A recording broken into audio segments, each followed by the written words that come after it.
passe un peu notre temps à déconseiller l'usage systématique du coton-tige qui a souvent l'inconvénient de faire piston, de bourrer un petit peu les saletés un peu plus au fond et de faire en sorte qu'elles ne sortent plus toutes seules. Chaque année, les Français consomment plus de 6 milliards de coton-tige.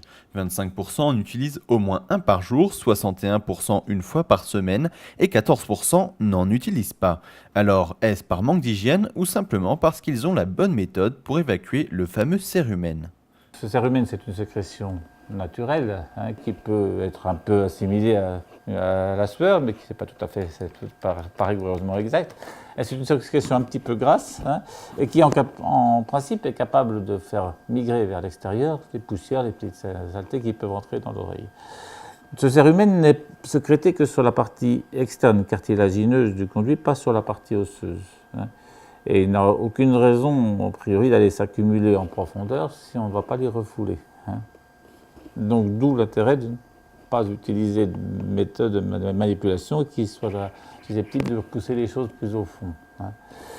Et donc, ce cérumen est une sécrétion un peu grasse. Quand on utilise, elle est quand même un peu hydrosoluble, ça ramollit avec l'eau. Et quand on utilise un peu d'eau tiède pour se nettoyer, donc ça favorise un petit peu sa fluidité. Donc, faire de manière quotidienne une toilette simple avec le petit doigt dans le gant de toilette avec l'eau savonneuse, un gant de toilette un peu humide, ou alors le coin de la serviette humide comme ça, alors à l'ancienne, ça apparaît tout à fait suffisant.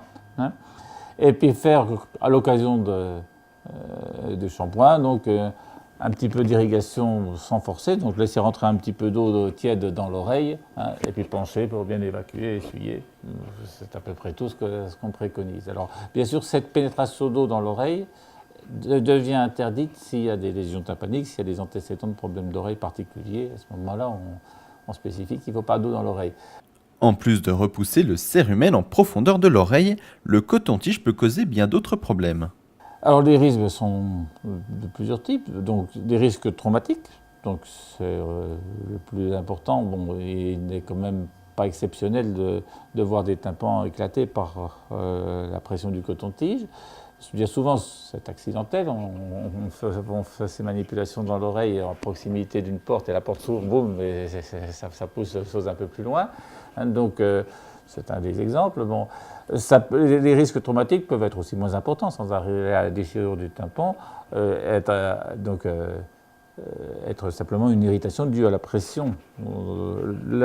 La peau du conduit est une peau très fine et qui là sur l'os n'a pas du tout de marge de sécurité, de souplesse. Donc la moindre pression va être capable d'être irritante et de provoquer au besoin un petit saignement, un petit hématome.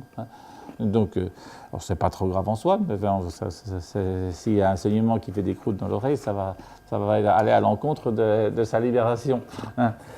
Et donc le passage un peu systématique du coton-tige favorise aussi les eczémas, des démangeaisons du conduit. Donc, ce qui est un cercle vicieux, parce que plus ça gratte, plus on a envie d'y aller, et plus on aggrave le problème.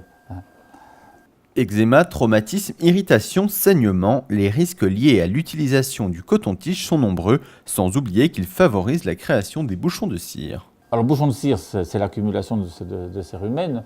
Donc, ce cérumen, il est soit pur, soit c'est ces sécrétions qui se sont un petit peu durcies, agglomérées, soit mélangées avec des squames de peau morte. Donc, et quand il y a une petite tendance à l'eczéma, quand il y a une petite irritation du conduit, donc ces squames, c'est un peu la peau qui pèle à l'intérieur du conduit, donc s'agglomère avec le cérumen et finit par faire un mélange qu'on ne va pas pouvoir dissoudre. Et les produits faits pour dissoudre les bouchons, à ce moment-là, sont inopérants.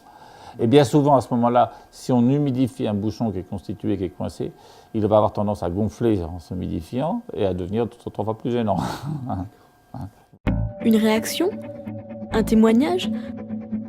Commentez ce reportage sur dijonsanté.fr.